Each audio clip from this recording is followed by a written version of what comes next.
Nisa Mickens was 15 years old in September 2016. She lived in Brentwood, a working-class community on Long Island, New York. Those who knew her described Nisa as athletic and outgoing. She enjoyed spending time with friends and participating in school activities. Nisa attended Brentwood High School, where she was known for her social nature and friendly demeanor. She had no involvement with gangs. Her daily life revolved around school, family, and her close circle of friends. Nisa came from a supportive household, and her family emphasized education and staying away from trouble. She was simply a teenager navigating high school life in a neighborhood where gang presence loomed quietly in the background. Kayla Cuevas was 16 years old, also a student at Brentwood High School. She shared a long history with Nisa. The two had been best friends since childhood. Their bond was deep, built over years of shared experiences and mutual support. Kayla, however, had encountered difficulties that Nisa had not. She had been involved in personal disputes at school, conflicts that drew the attention of MS-13 gang members. These disputes were not gang-related on Kayla's part. They stemmed from typical teenage disagreements and social media arguments. But MS-13 members interpreted these conflicts as disrespect, marking Kayla as a target. Despite the tensions, Kayla was not affiliated with any gang. She was simply a young girl trying to navigate adolescence in a community where gang influence was an ever-present threat. Both girls lived ordinary lives. They attended school, spent time together, and looked forward to their futures. Their friendship was a source of strength.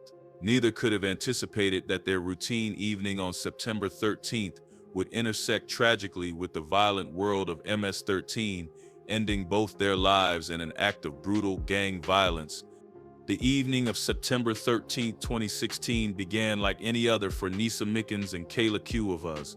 The two best friends had spent time together after school, talking and enjoying each other's company.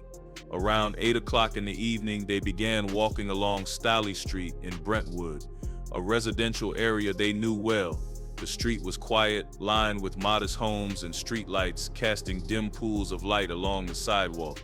Neither girl had any reason to feel unsafe. They were simply walking home, as they had done countless times before. At approximately 8:30, a car carrying several MS-13 gang members drove slowly through the neighborhood. The occupants were armed with baseball bats and machetes, weapons commonly used by the gang to inflict maximum brutality. The gang members were actively searching for targets. When they spotted Nisa and Kayla walking together, they recognized Kayla. The decision was made instantly. The vehicle stopped. By 8:45, the gang members exited the car and began pursuing the girls on foot.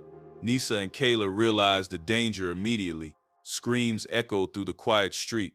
Witnesses later reported hearing shouts and the sounds of a violent struggle.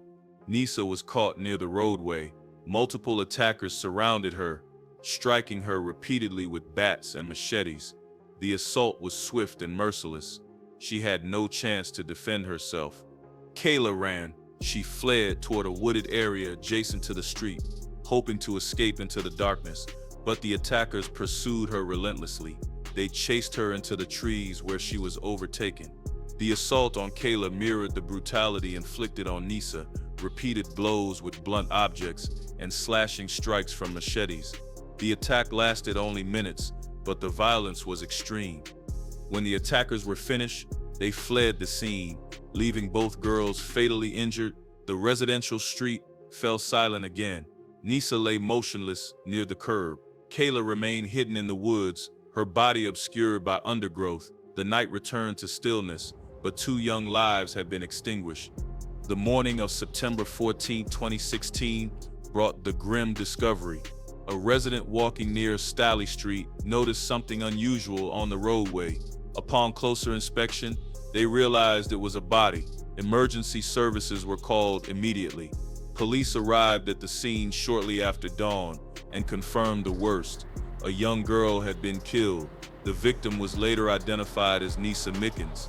Her body bore horrific injuries, severe blunt force trauma to the head and torso, along with deep lacerations consistent with machete wounds. The brutality of the attack was immediately apparent. Investigators knew this was not a random act of violence. As police began processing the scene, a search of the surrounding area was initiated. Officers moved into the wooded terrain adjacent to Staley Street, looking for evidence or additional victims. Within hours, they discovered a second body. Kayla Cuevas was found partially concealed in the underbrush. Her injuries were similar to Nisa's multiple stab wounds and blunt force trauma. The condition of her body indicated she had been attacked with extreme violence. Blood trails leading from the street into the woods suggested that Kayla had attempted to flee before being overtaken and killed. The crime scene spanned both the residential street and the wooded area. Investigators cordoned off a wide perimeter, marking evidence and photographing the scene extensively. Visible signs of struggle were present on the pavement: scuff marks, blood spatter, and disturbed dirt where the initial attack occurred. In the woods, broken branches and trampled vegetation indicated the path Kayla had taken while trying to escape. No weapons were recovered at the scene, suggesting the attackers had taken them when they fled. Forensic teams collected biological samples, shoe impressions, and trace evidence from both locations. The nature of the injuries, blunt force combined with edged weapon trauma, matched patterns associated with MS-13 violence in the region. Investigators recognized the signature brutality. This was not a crime of passion or opportunity. It was a coordinated, planned attack carried out by organized gang members. The early findings pointed law enforcement directly toward MS-13. Suffolk County Police Department immediately mobilized a full homicide investigation. Detectives from the Homicide Bureau arrived at the scene, coordinating with forensic specialists and uniformed officers to secure evidence and control the area. Given the brutality of the murders and the method of attack, investigators suspected gang involvement from the outset. Kayla Cuevas had documented conflicts with known MS-13 members, making the gang an immediate focus of the investigation. Detectives began canvassing the neighborhood, interviewing residents, and seeking witnesses who might have seen or heard anything unusual the previous night. Several residents reported hearing screams and loud noises around 8:45 on the evening of September 13th. Others mentioned seeing a vehicle driving slowly through the area around the same time. This information helped investigators establish a timeline and narrow the window of the attack. Surveillance footage became a critical investigative tool. Detectives reviewed video from nearby homes and businesses, identifying a vehicle that matched witness descriptions. The vehicle was linked to individuals with known ties to MS-13. This connection provided investigators with a starting point for identifying suspects. The vehicle's movements were traced through additional surveillance cameras, confirming its presence in the area during the time of the murders. Forensic evidence began to accumulate rapidly. DNA traces were recovered from the victim's clothing, likely transferred during the physical struggle. Shoe impressions found at the scene were photographed and analyzed, later matched to footwear belonging to one of the suspects. Cell phone data was subpoenaed, revealing the locations of multiple individuals with gang affiliations during the critical time frame. The data placed these individuals near Staley Street at the time of the attack, corroborating witness accounts and surveillance evidence. Investigators also reached out to federal partners, including the FBI, which had been monitoring MS-13 activity on Long Island. The gang had been responsible for a series of violent crimes in the region, and the murders of Nisa, Mickens, and Kayla Cuevas fit the pattern. Federal resources were deployed to assist the local investigation, providing intelligence and analytical support. The case was building momentum, with evidence pointing clearly toward MS-13. As the investigation progressed, specific individuals emerged as primary suspects.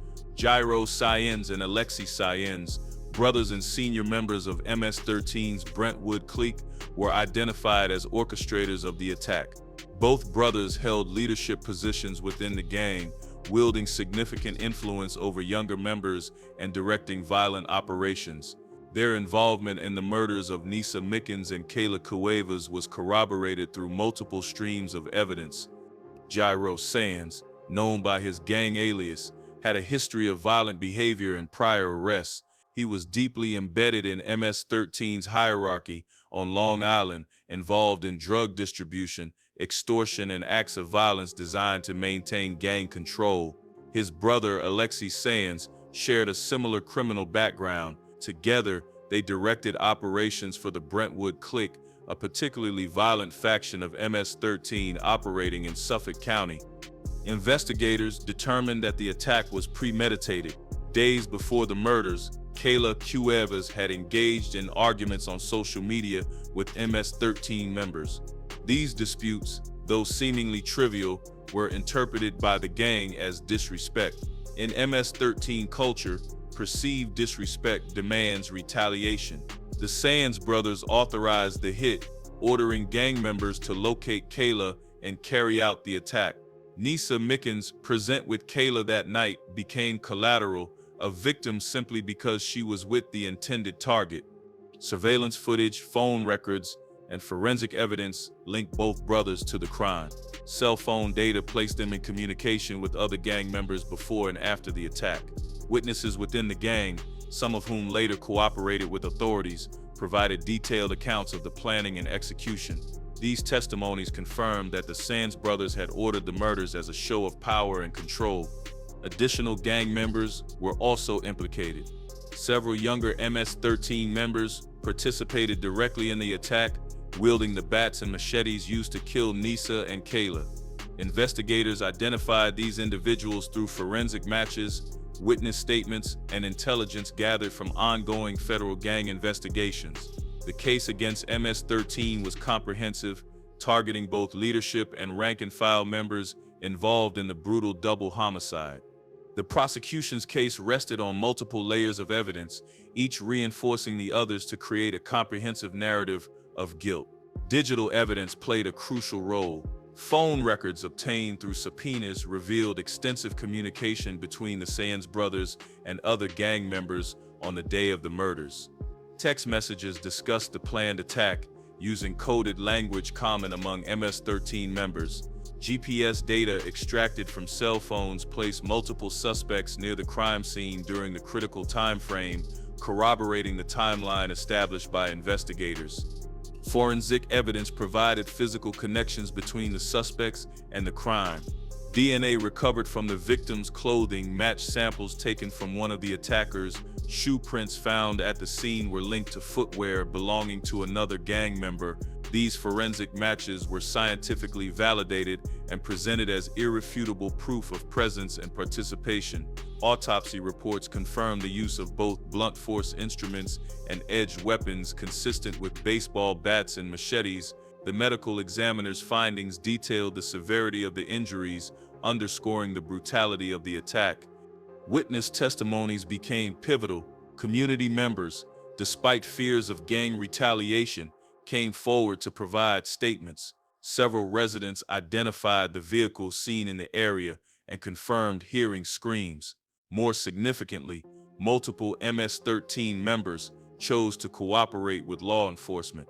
Facing serious charges themselves, these individuals provided insider accounts of the planning and execution of the murders.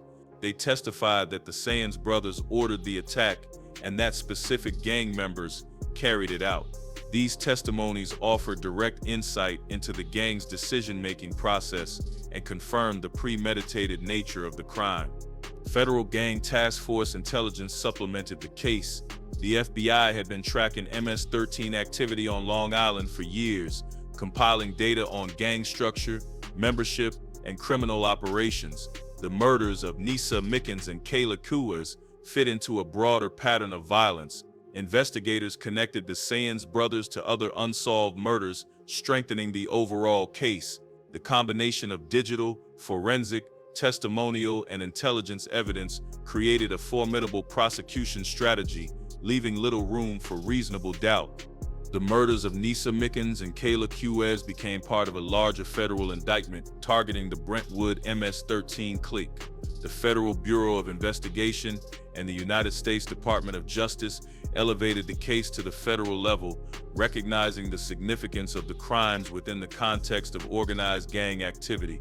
Federal prosecutors charged multiple defendants with racketeering, murder in aid of racketeering, and conspiracy to commit murder.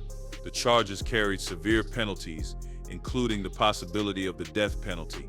Saenz and Alexi Saenz were named as principal defendants. Alexi Saenz faced particularly serious charges due to his leadership role and direct involvement in orchestrating the murders. Prosecutors announced their intention to seek the death penalty against him, citing the brutal nature of the killings and the vulnerability of the victims. The decision underscored the federal government's commitment to dismantling MS-13 through aggressive prosecution of its leadership. Several defendants chose to plead guilty rather than face trial. These plea agreements often involve cooperation with authorities, providing testimony against higher-ranking gang members in exchange for reduced sentences. The cooperative witnesses became essential to the prosecution's case, offering first-hand accounts that bolstered the evidence already collected. Their willingness to testify demonstrated the pressure law enforcement successfully applied to fracture the gang's code of silence. Other defendants opted to go to trial. The legal proceedings were lengthy and complex, involving extensive presentation of evidence, expert testimonies, and cross-examinations. The trials drew significant media attention, highlighting the violence plaguing Long Island communities and the efforts of law enforcement to combat gang activity. Federal prosecutors methodically presented their case, connecting individual defendants to specific acts of violence and demonstrating the organizational structure of MS-13. The federal involvement represented a significant escalation. What began as a local homicide investigation transformed into a major gang prosecution, reflecting the seriousness with which authorities treated the murders. The case became a symbol of the broader fight against MS-13, illustrating the collaboration between local, state, and federal agencies in addressing organized gang violence. The murders of Nisa Mickens and Kayla Cuevas occurred within a specific context of gang violence on Long Island. MS-13 had established a significant presence in Brentwood by 2016, using intimidation and violence to assert territorial control. The gang recruited heavily among immigrant youth, exploiting vulnerabilities and offering a sense of belonging in exchange for participation in criminal activities. Authorities had documented numerous violent incidents linked to MS-13 in the years preceding the murders, including assaults, stabbings, and other homicides. The attack on Nisa and Kayla was not random. Investigators determined it was a planned act of retaliation against Kayla for perceived disrespect shown during social media disputes. MS-13's culture demands violent responses to any challenge, real or perceived. The gang views such actions as necessary to maintain fear and control within the community. Nisa Mickens was targeted simply because she was with Kayla, collateral damage in the gang's pursuit of intimidation. The brutality of the murders served a dual purpose, eliminating a specific target and sending a broader message. MS-13 wanted the community to understand the consequences of defiance. The use of machetes and bats, signature weapons of the gang, reinforced the message. The visibility of the crime, committed on a residential street, was intentional, designed to instill fear. The case triggered intensified anti-gang operations throughout Long Island. Law enforcement agencies, recognizing the escalating violence, coordinated efforts to disrupt MS-13 activities. Federal resources were deployed, resulting in numerous arrests and prosecutions. The murders became a catalyst for broader action, illustrating how a single event can reshape law enforcement strategy at local, state, and federal levels. The impact extended beyond Brentwood, influencing gang enforcement policies across the region. The murders of Nisa Mickens and Kayla Cuevas drew national attention almost immediately. Media coverage highlighted the brutality of the killings and the gang violence plaguing Long Island communities. Then presidential candidate Donald Trump referenced the murders in multiple speeches during his campaign, using the case to emphasize his platform on immigration enforcement and gang violence. The national spotlight amplified the tragedy, bringing widespread awareness to MS-13's activities in suburban America. In the wake of the murders, law enforcement launched major anti-gang operations. Federal and local agencies coordinated sweeps targeting MS-13 members, resulting in dozens of arrests. Prosecutions intensified, with authorities prioritizing cases involving violent gang activity. The operations aimed to dismantle the gang's organizational structure and disrupt its ability to operate freely. The increased enforcement presence provided some reassurance to Brentwood residents, though fear remained pervasive. The community responded with grief and mobilization. Vigils were held to honor Nisa and Kayla, with hundreds of residents attending to show support for the families. Advocacy groups emerged, focusing on gang prevention and youth outreach programs. Schools implemented new safety measures and educational initiatives designed to steer young people away from gang involvement. The families of Nisa and Kayla became vocal advocates for justice, speaking publicly about their losses and urging continued action against gang violence. The enduring impact of the murders is reflected in ongoing policy discussions and law enforcement strategies. The case remains a reference point in debates about gang violence, immigration, and community safety. For Brentwood, the tragedy marked a turning point, a moment that forced confrontation with the reality of gang presence and spurred collective efforts toward prevention and intervention. The memories of Nisa Mickens and Kayla Cuevas continue to shape the community's response to violence,